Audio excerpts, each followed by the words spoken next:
বন্ধুরা, আমি এবং আমার বড় ভাই সহ একটি মোটরসাইকেলে করে আমাদের গন্তব্যের দিকে রওনা দিয়েছি। একটি কথা বলে রাখা ভালো, আমরা গতকাল ঢাকা থেকে ময়মনসিংহ, তারপর সেখান থেকে 18 বাড়ি হয়ে এখন কেন্দুয়া উপজেলার নিকটবর্তী একটি গ্রাম থেকে আমাদের উদ্দেশ্যে রওনা দিয়েছি।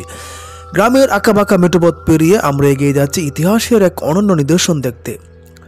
সময়ের পরিক্রমে অনেক কিছু হয়তো আগের মতো নেই, কিন্তু তাদের রেখে যাওয়া শান্তিকোনা ইউনিয়নের গোল দালানটি কোনো রকমের টিকে আছে শত শত বছরের স্মৃতিকে বুকে আগলে রেখে।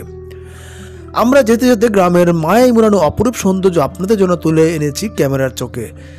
দেখতে দেখতে আমরা শান্তিকোনা ইউনিয়নে পৌঁছে গিয়েছি। চলুন বন্ধুরা, মহলটি ঘুরে ঘুরে দেখি এবং সেই সাথে এই মহল সম্পর্কে কিছু তথ্য আপনাদের সম্পর্কে তুলে ধরি। প্রিয় দর্শক, আসসালামু আলাইকুম।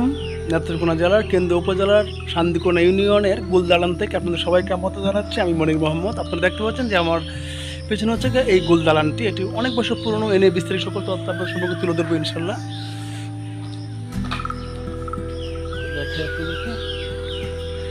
আমার সাথে চলেন। কিন্তু এই পাশটা একেবারে ঘন ঝোপঝাড়ে ছেয়ে গেছে।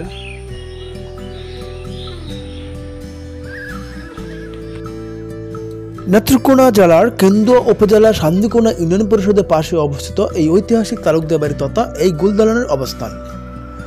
নান্দনিক স্থাপত্য শিল্পের আদলে তৈরি এই গুলদালানের তেমন কোনো তথ্য পাওয়া যায়নি, তবে এই বাড়িটির ঐতিহাসিক নিদর্শন, এর গাঠনিক স্ট্রাকচার, অবকাঠামো যে কাউকে মুগ্ধ করবে।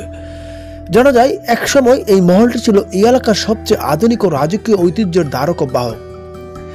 একটি কথা বলে রাখা ভালো, এই ঐতিহাসিক গুলদালান তথা তালুকদার বাড়ির ঠিক পাশেই প্রায় 4 থেকে 5 কিলোমিটার দূরে অবস্থিত ইতিহাস ঐতিহ্যের অনন্য স্থাপনা 18 বাড়ি জমিদার বাড়ি। 18 বাড়ি জমিদার বাড়ির সাথে এই তালুকদার বাড়ির হয়তো কোনো একটি সম্পর্ক রয়েছে। সময়ের পরিক্রমায় ইতিহাসের পথে চলতে চলতে আজ এই গুলদালানের বেশিরভাগ অংশই প্রায় বিলীনের পথে। ছাদ ফুটে পানি পড়ছে, চারপাশে গজিয়েছে গুল্ম লতাপাতা। বাড়ি কিংবা মহল যা বলো না কেন, আজ তার সেই হারানো জৌলস আর নেই।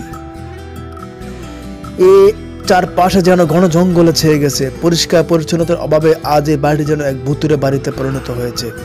তবে একটি ইতিহাস থেকে জানা যায়, বাড়িটি 50 দশকের আগে এই বাড়িতে যারা থাকতেন তারা ছোটখাটো জমিদার ছিলেন। গুলদালান ও শান্তিকোনার আশেপাশে কিছু জমি নিয়ে তাদের জমিদারি গড়ে ওঠে। এই শান্তিকোনা গ্রামটি তৎকালীন সময়ে বেশ কয়েকটি পাড়ায় বিভক্ত ছিল, যেমন উকিলপাড়া, সিলপাড়া, পালপাড়া ও ধোপাপাড়া। জমিদাররা যেখানে থাকতেন সেটিকে বলা হতো উকিলপাড়া।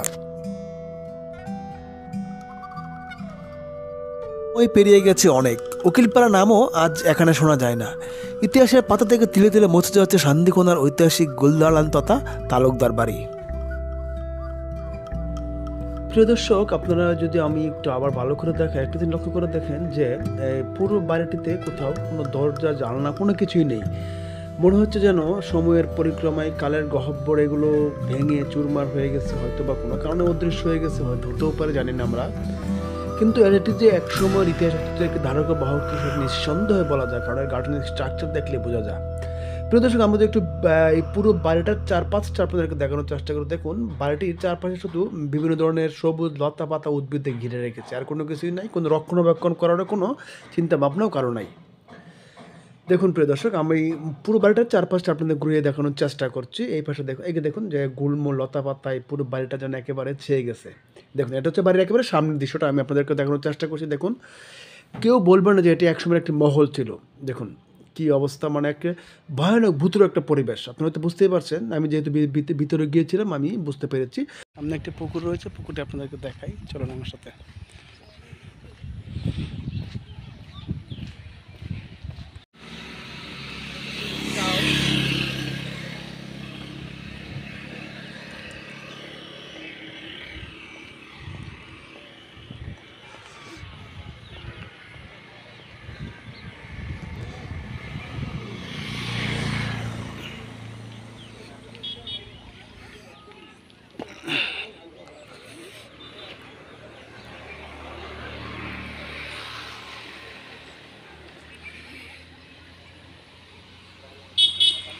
তাহলে প্রিয় দর্শক, আমি মনির মোহাম্মদ আজকের মতো এখানেই বিদায় নিচ্ছি। আবার দেখা হবে, কথা হবে অন্য কোনো নতুন এপিসোডে। সে বন্ধু সবাই ভালো থাকবেন, সুস্থ থাকবেন, আর অবশ্যই আমাদের চ্যানেলটি সাবস্ক্রাইব করে পেজটিকে লাইক এবং কমেন্ট করে দেবেন। আল্লাহ হাফেজ, আসসালামু আলাইকুম।